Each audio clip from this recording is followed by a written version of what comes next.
یا سو امید نے ایک اور بدا میدان مانگا، عز و ہمت نے طلسم دل سائل باندھا۔ السلام علیکم ناظرین۔ تو آج اسی مرزا غالب کی غزل کے اگلے شعر کے ساتھ میں آپ کی خدمت میں حاضر، اور غزل بھی ایسی کہ جس کا ایک ایک شعر جو ہے وہ آپ زر سے لکھنے کے قابل اور یاد رکھنے کے قابل ہے۔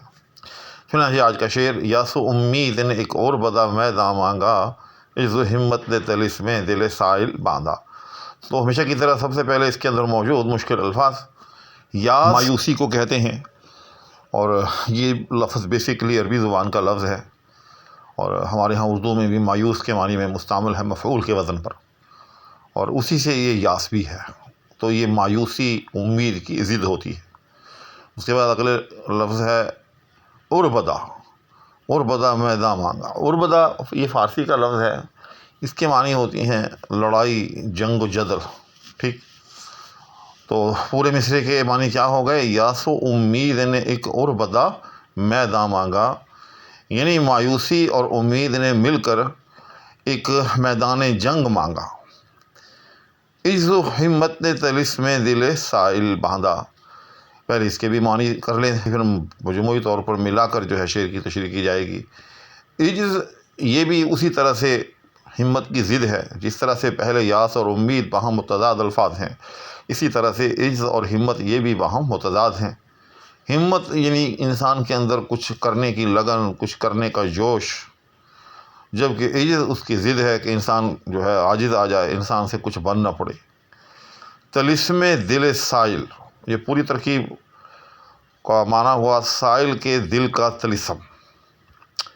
ویسے طلسم یاد رکھیے گا جادو کو کہتے ہیں، کسی بھی ایسی غیر مرئی اور غیر مفہوم چیز کہ جس کی لاجک، جس کی علت سمجھ میں نہ آئے، جیسا کہ ہم جادو کو ایسا سمجھتے ہیں۔ تو طلسم دل سائل یعنی کسی بھی سوالی کے دل کا طلسم۔ اچھا، میں نے معنی بیان کر دیے، لیکن مجھے 100% یقین ہے کہ تشریح کے حوالے سے کچھ پلے نہیں پڑا ہو۔ تو آئیں اب اس کی جو ہے وہ تشریح حل کرتے ہیں۔ تو جیسا کہ میں اکثر کہا کرتا ہوں کہ مرزا غالب جو ہیں وہ پہلے ایک واقعہ جو ہے وہ تشکیل دیتے ہیں، پھر اس واقعے کی جزیات کو جو ہے ایک ایک کر کے سامنے لاتے ہیں، اور یوں سمجھیں کہ پورا واقعہ جو ہے وہ 2 مصروں کے اندر منظوم کر دیتے ہیں۔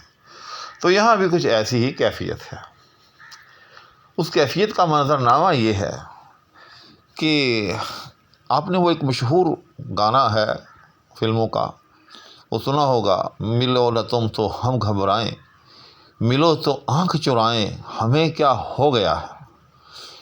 جو عاشق جو ہوتا ہے اس کے اندر جو ایک ہیزیٹیشن یا جو ہچکچاہٹ کہلاتی ہے، ایک ایسا ایلیمنٹ ہے کہ یہ ہو نہیں سکتا کہ ایک سچا عاشق ہو اور اس کے اندر یہ چیز نہ ہو۔ جب ایک سچا عاشق محبوب سے ملاقات کا تصور کرتا ہے تو اپنے دل کے اندر ایک ایسی عمارت تشکیل دیتا ہے، ایسے محل بناتا ہے الفاظ کے کہ جب میری ملاقات ہوگی میں یہ کہوں گا، میں یہ کہوں گا۔ لیکن جو ہی ملاقات ہوتی ہے تو یہ کہنا اور وہ کہنا تو کہاں کی بات، گفتگو کا آغاز تک جو ہے وہ نہیں ہو پاتا، اور ساری کی ساری باتیں جو ہیں وہ دل میں رہ جاتی ہیں۔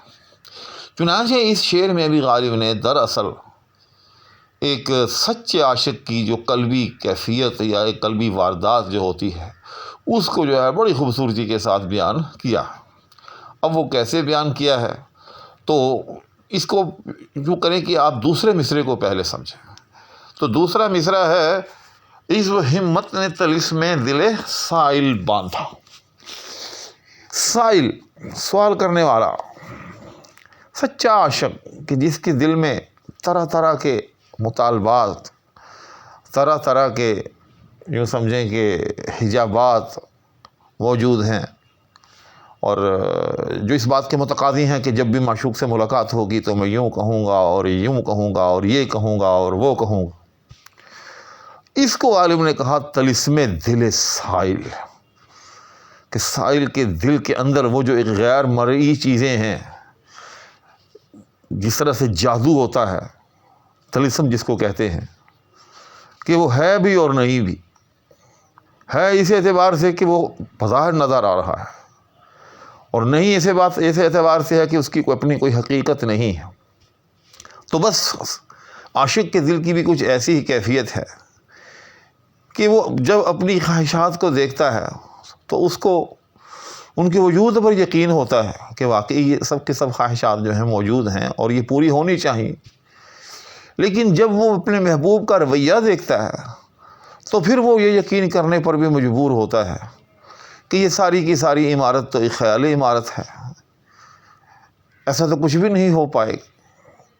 تو اب ذرا تھوڑا پیچھے ہٹیں۔ عز و ہمت نے طلسم دل سائل باندھا، جیسے کہ میں نے کہا کہ غالب پورا ایک واقعہ جو ہے وہ تشکیل دیتے ہیں، تو اب اس واقعے کی طرف بڑھتے ہیں۔ غالب جو ہے اسی طرح سے اپنے محبوب سے سچا عشق کرتا ہے اور اپنے دل کے اندر بہت سارے مطالبات، بہت ساری خواہشات کی ایک عمارت لے کر جو ہے وہ در محبوب پر پہنچتا ہے، اور دل میں ہوتا ہے کہ میں اس کو یہ بھی کہوں گا، میں یہ بھی کہوں گا۔ عجز و ہمت، اب یہاں یہ دو چیزیں جو ہیں آپس میں جو ہے وہ ہم ٹکرا رہی ہیں، عاجزی اور ہمت کہ کاش میں ایسا کہہ گزروں۔ عجز وہ جو ایک عاشق کے اندر ایک طبعی حجاب ہوتا ہے، وہ جو ایک قدرتی ہچکچاہٹ ہوتی ہے، اس وجہ سے وہ کہہ نہیں پا رہا۔ تو بس ایسی ہی کیفیت کے اندر جو ہے مرزا غالب صاحب جو ہیں وہ مبتلا ہیں۔ عجز اور ہمت کے درمیان جو ہیں، یعنی ایک ایسا سائل کہ جو کہ اپنے مسئول کے در پہ جائے اور کچھ کہنا چاہے، کچھ ہمت کر کے اپنے دل کی کیفیت بیان کرنا چاہے، لیکن عجز پھر عاجز ہو جائے اور پھر کچھ نہ کہہ سکے۔ اس کیفیت کے اندر جو ہے مرزا غالب جو ہے وہ در محبوب پر اپنے دل کو ہاتھ میں تھامے، عجز و ہمت کے درمیان طلسم دل سائل باندھے ہوئے، یعنی ایک سائل کی صورت اختیار کیے ہوئے، یا سائل کے دل کا جو طلسم ہے وہ اختیار کیے ہوئے۔ اور وہ جیسے میں نے عرض کیا کہ طلسم اس لیے کہا کہ اس کی حقیقت ہے بھی اور نہیں بھی ہے، اس اعتبار سے کہ سچ مچ عاشق کے دل میں یہ سب چیزیں موجود ہیں، اور نہیں اس اعتبار سے کہ وہ انجام پذیر نہیں ہو سکتی، وہ اپنا مقصد حاصل نہیں کر سکتی، وہ اپنے مدعا تک نہیں پہنچ سکتی۔ تو یہ کیفیت لے کر غالب جو ہے اپنے محبوب کے دروازے پر جو ہے وہ براجمان ہے۔ اب ذرا پہلے مصرے کی طرف آ جائیں کہ جو کہ اسی کا تتمہ ہے کہ یاس و امید نے ایک عربدہ میداں مانگ۔ اب یہاں پھر وہی بات کہ امید اور نا امیدی، ان کی باہم اسی طرح سے جو ہے ایک جنگ جاری ہے، ایک میدان عمل ہے۔ اس میدان عمل کے اندر، اس میدان جنگ کے اندر امید اور نا امیدی دونوں جو ہیں وہ باہم ٹکرا رہی ہیں۔ یعنی غالب در محبوب کی طرف جب گئے ہیں، اگر اب ہم اس کو پہلے مصرے سے شروع کر لیں شعر کو، تو جب غالب در محبوب کی طرف چلے ہیں تو یاسو امید نے ایک عربدہ میداں مانگ، تو امید اور نا امیدی کی ملی جلی کیفیت کے ساتھ کہ کبھی دل پر جو ہے وہ امید غالب آ جاتی ہے اور کبھی جو ہے وہ نا امیدی غالب آ جاتی ہے۔ اسی کو غالب نے جو ہے وہ عربدہ میداں مانگا سے تعبیر کیا۔ بہت خوبصورت تعبیر ہے۔ ہمیشہ دل کے اندر امید اور نا امیدی کی آپس میں بالکل ایک لڑائی کی سی اور ایک جنگ و جدل کی سی، ایک مقابلے اور مسابقے کی سی ہی کیفیت ہوتی ہے کہ کبھی انسان کے دل پر امید غالب آ جاتی ہے اور کبھی جو ہے وہ نا امیدی غالب آ جاتی ہے۔ کبھی غالب یہ سوچتے ہیں کہ اللہ کرے گا آج کام بن جائے گا، آج محبوب جو ہے وہ مہربان ہو جائے گا، لیکن دوسرے ہی لمحے پھر اس کی جو روایتی سنگ دلی ہے وہ سوچ کر پھر دل میں یہ خیال پیدا ہوتا ہے کہاں ایسی قسمت، بہت مشکل ہے، پھر نا امیدی غالب آ جاتی ہے۔ الغرض نا امیدی اور امید باہم ایک دوسرے سے برسر پیکار، اور بالآخر غالب اسی کیفیت کے ساتھ در محبوب پر جو ہے وہ پہنچ جاتے ہیں، اور پھر کہ طلسم دل سائل کہ ایک سائل کے دل کا طلسم اختیار کرتے ہوئے، یعنی اپنے دل کو اس بات پر آمادہ کرتے ہوئے کہ آج کمفرٹ میں جو ہوتا ہے سو ہو، آج اپنے دل کا احوال محبوب سے کہہ ہی گزرنا ہے۔